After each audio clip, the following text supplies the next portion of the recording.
Selamat pagi anak-anak.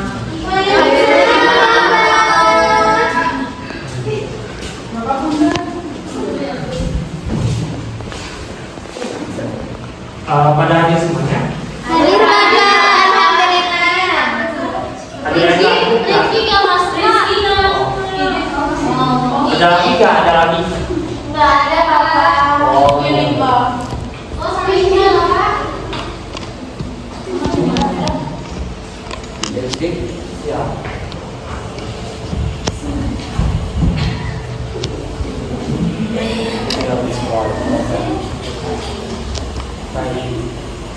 Pembahasan kita hari ini tentang perilaku mengkonsumsi makanan dan minuman halal dan haram. Apa itu? Yaitu dalam Islami makanan minuman dan bukannya hanya soal memenuhi ya kebutuhan fisik, tetapi juga spiritual dan spiritual. Jadi maksudnya teh yang apa yang dimaksudnya itu makanan yang disebut itu spiritual itu makanan yang sehat gitu ya, yang halal. Tapi contohnya yang halal itu makanannya seperti itu makanan yang dari hasil jeripaya yang di tangan, contohnya kayak gitu.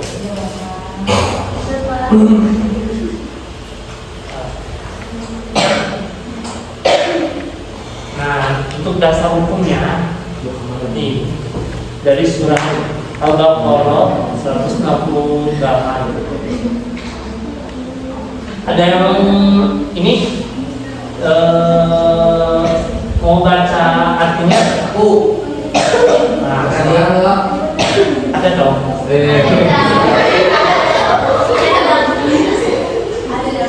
Hai sekalian manusia, makanlah yang halal lagi baik dari apa yang terdapat di bumi, dan janganlah mengikuti langkah-langkah syaitan, karena sesungguhnya syaitan itu adalah musuh yang nyata bagimu.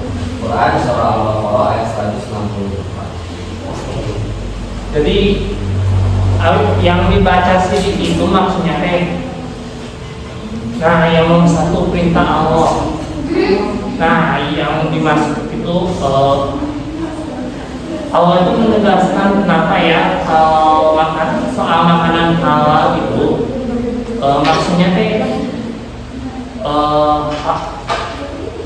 yang makanan halal itu yang dimaksud itu yang makanan yang baik yang dikonsumsi dari hasil jerih payah. Contohnya nih makanan halal itu contoh kayak dari hasil dari jerih payah apa ya? Contohnya kayak halal, tapi minimal kita harus mengkonsumsinya dari jerih payah kita sendiri ya. Ya kan. Nah, yang kedua itu larangan syaitan. Maksudnya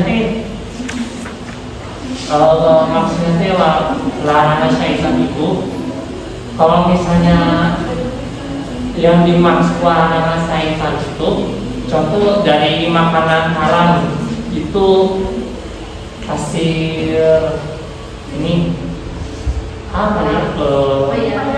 Contoh kayak gimana coba? Contoh apa Bapak? Larangan syaitan Ingat mengingat geser dulu dong ke bawah. Itu materi. Oh itu. Itu yang larangan.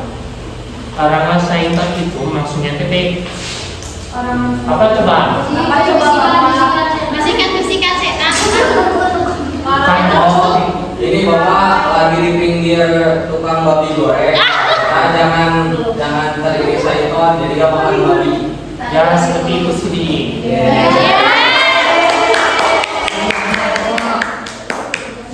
Nah, yang ketiga kesejahteraan hidup. Nah, maksudnya teh maksudnya teh kalau dimasuk kesejahteraan hidup itu maksudnya teh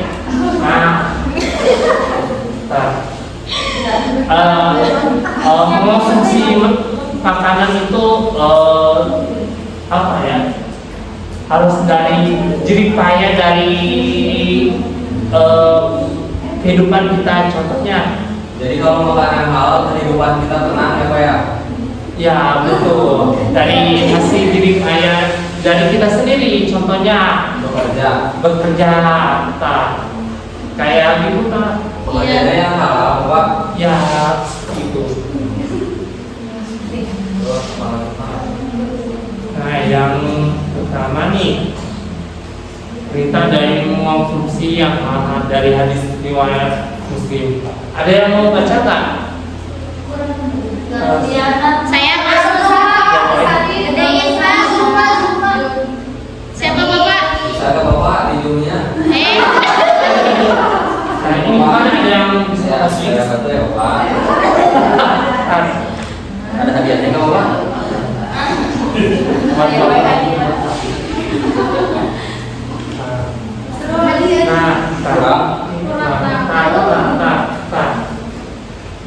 Sudah. Silakan Bapak. Oh iya Pak. Bismillahirrahmanirrahim. Ayuhan nasu innallaha thayyibun la yaqbalu illa thayyiban wa innallaha ma'al mursalina bima amara bihil mu'minin. Faqala ya ayyuhar rasulu kulu min thayyibati wa amalu salihan inni bima ta'maluna alim. Wa qala ya ayyuhalladzina amanu kulu min thayyibati ma razaqnakum thumma dzakara rajulatu yutilu safara ash'atha akbara yamuddu yadayhi ila sama ya rabbi wa mat'amuhu haramun wa mashrabuhu haramun wa malbasuhu haramun wa ghudhiya bil harami fa anna yustajabu lidzalik. Sudah Pak.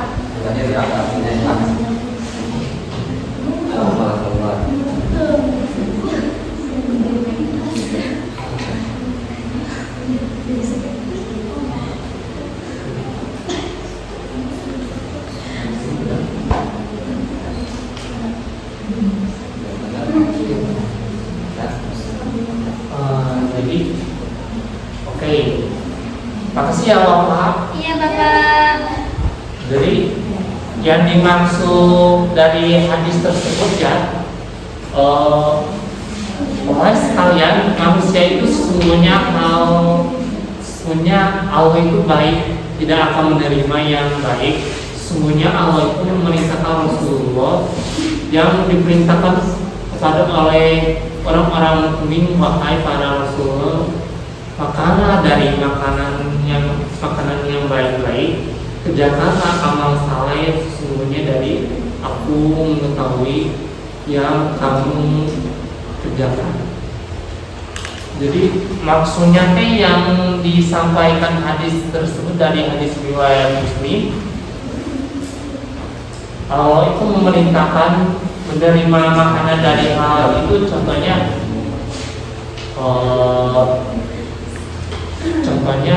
dari orang-orang yang sekarang sering membagi rezeki. Contohnya orang-orang membagi makanan buat orang-orang kepada orang miskin sama yang lain.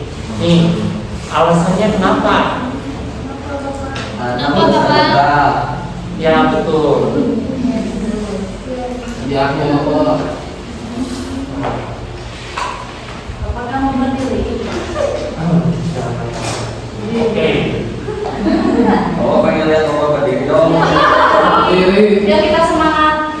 Gak apa-apa. Yang ini mengonsumsi makanan halal nih, mengonsumsi makanan halal. Yang kedua, kesehatan fisik. Nah, kalau makanan halal itu dari segi kesehatan fisik itu, nah, Jadi sehat Bapak.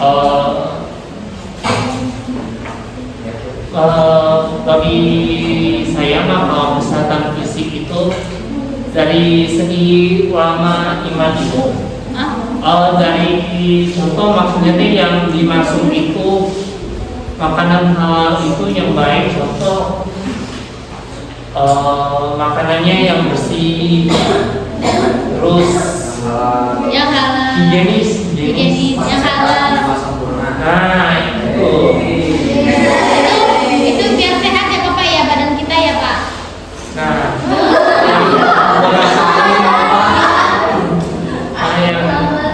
yang kedua itu ketenangan jiwa. Maksudnya nih, yang dimaksud itu mengonsumsi hal membawa ketenangan yang tadi. Maksudnya nih mengonsumsi yang halal atau apa gitu, contohnya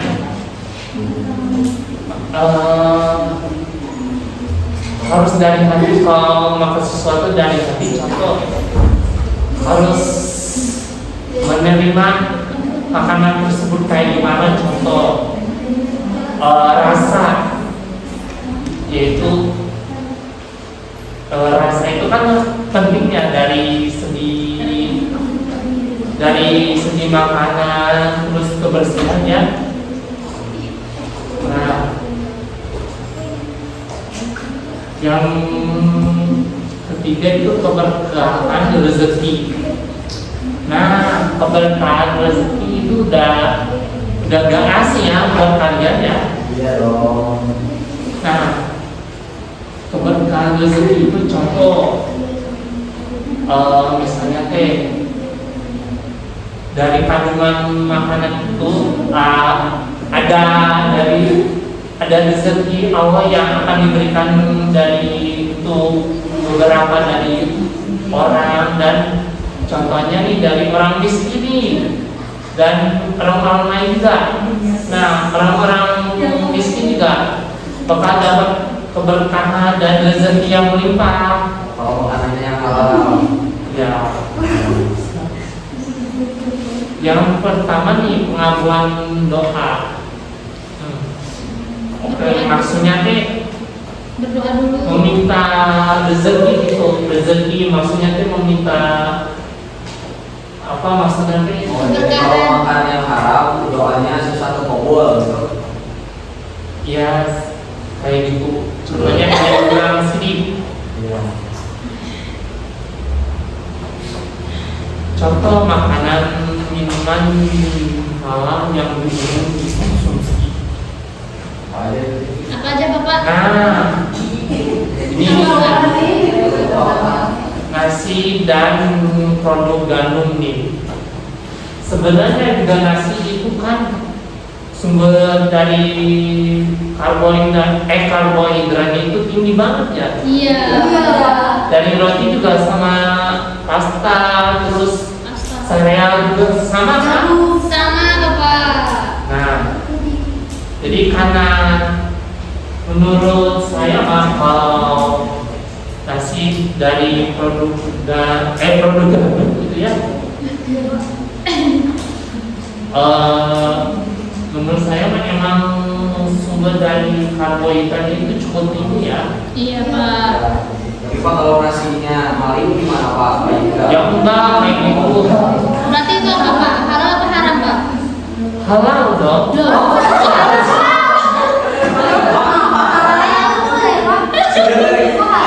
Jadi kalau nasinya maling itu halal apa haram Bapak? Oh, ya maaf. Yang kedua nih daging halal nih. Apa aja itu Bapak daging halal? Yaitu daging Sapi, halal itu contoh sapi, dari sapi ya, ini, ayam, nah, Cicak kambing. halal apa? tidak termasuk dari golongan Islam, tidak ada. Insya Allah,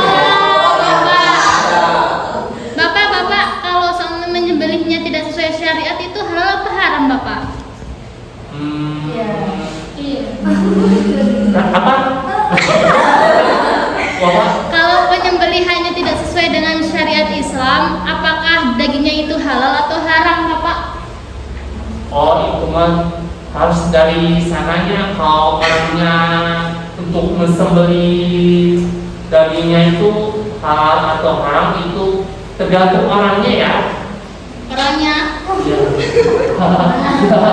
Jadi kalau yang nyembelihnya Ustadz mah halal aja.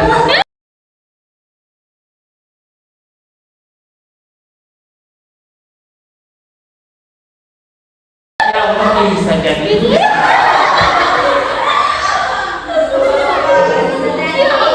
Bisa jadi Bapak ya. Insya Allah. Sayur dan buah-buahan. Ya.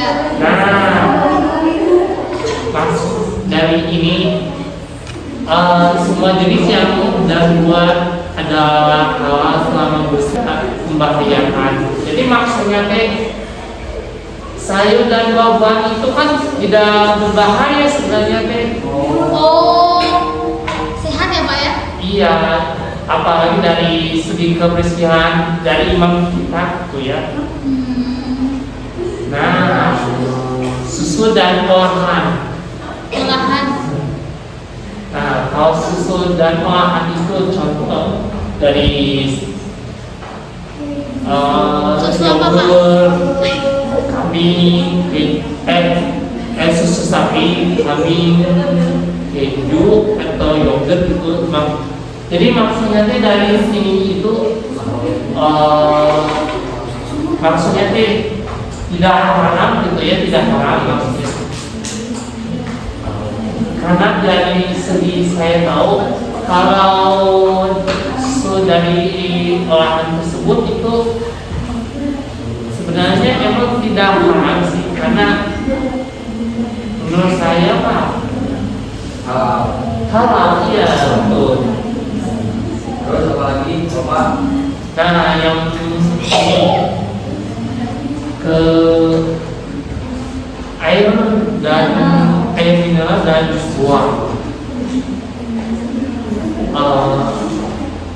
Menurut saya mah Halal. air mineral dan jus buah itu sebenarnya tidak haram ya. Tapi yang dari sini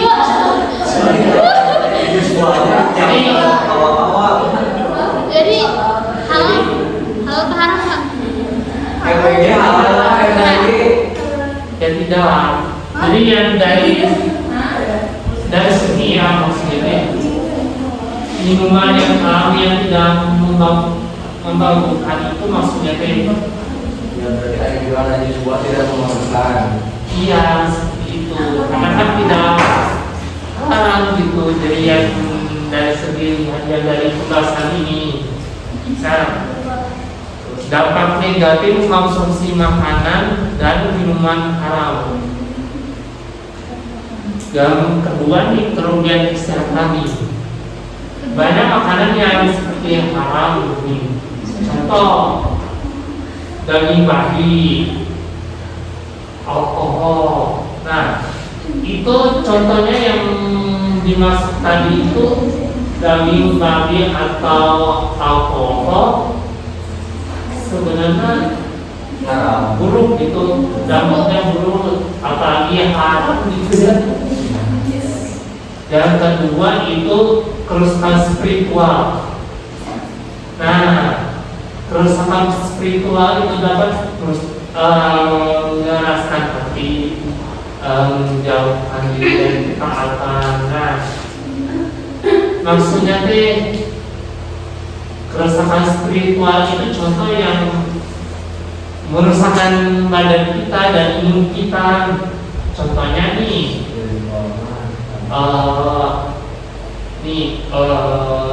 merusakkan badan dan fisik kita yang sekarang gitu ya. Susah sholat. Ya seperti itu.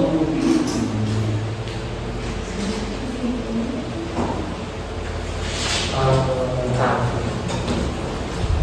ada pertanyaan nggak? Ada pertanyaan nggak? Kalau nggak ada pertanyaan, saya mau tanya boleh nggak?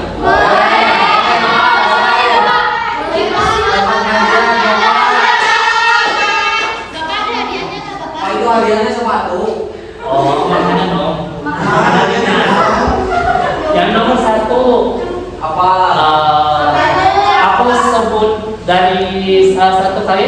boleh?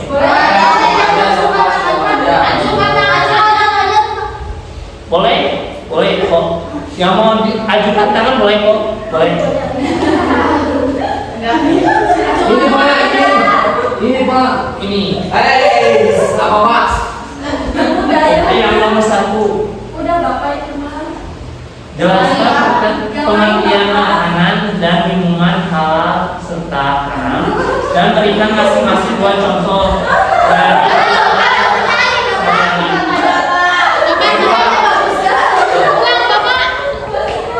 Yang menjawab apa? Yang menjawab. bebas harus benar ya. Ya, jadi makanan atau minuman yang haram adalah makanan yang tidak baik dikonsumsi bagi kita dan juga tidak diperbolehkan oleh syariat agama Islam. Karena kandungannya bisa membahayakan diri kita, membahayakan kesehatan juga, dan juga merugikan kepada diri kita sendiri. Lalu contohnya makanan halal, liwat Pak. Yang pertama liwat, nasi liwat. Yang kedua nasi padang. Nah, betul. Nasi goreng. Nasi goreng. Minuman, contoh minuman yang halal. Jus mangga Pak. Oh, jus mangga mah tidak termasuk.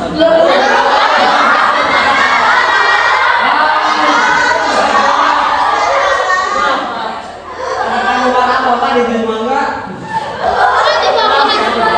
Buah-buahan Bapak. Buah-buahan ya. Iya. Maaf. Satu lagi Pak, yang halal itu susu sapi. Sapi ya betul. Ya. Tadi saya ngomong agak celius ya, jadi Ya, sama-sama. yang nomor 2 nih, ada yang mau Ya. sebutkan minimal 3 dampak negatif mengonsumsi makanan dan minuman haram bagi kehidupan seorang muslim baik di dunia maupun di akhirat. Pak, jadi kalau kita mengonsumsi negatifnya apa gitu ya Pak ya? Ya Pak ya? Pak, Nah, itu jadi Pak. kalau kita mengonsumsi makanan-makanan halal dan haram, itu kita bakal bisa merusak kepada tubuh kita. Tadi yang Bapak tadi jelaskan, jadi kerugian pada kesehatan. Ya. Terus kalau makanannya haram tapi halal, tapi karena diperoleh dari secara tidak halal, seperti mencuri dan lain sebagainya, itu nanti dibalasnya itu pas di akhirat dan di dunia. Kalau di dunia kan kalau nanti bakal mungkin doanya tadi tidak terkabul dan mungkin rezekinya kurang berkah gitu ya Pak. Kalau sebenarnya di akhirat itu urusan Allah sama kita gitu ya Pak. Begitu Bapak. Betul. Nomor 3, bagaimana seorang siswa SMP atau MTS menjadi muslim bertanggung jawab memilih makanan dan minuman? Jelaskan 2 langkah konkret dapat dilakukan. Ada yang mau jawab nggak? Nomor 3. Tadi Bapak Pertanyaannya, iya.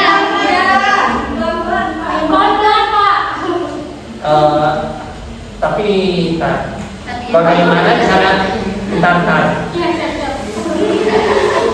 bagaimana cara ya seorang siswa SMP atau MTS menjadi konsumen muslim yang bertanggung jawab dalam memilih makanan dan minuman? Jelaskan habis 2 langkah. Ada yang mau jawab?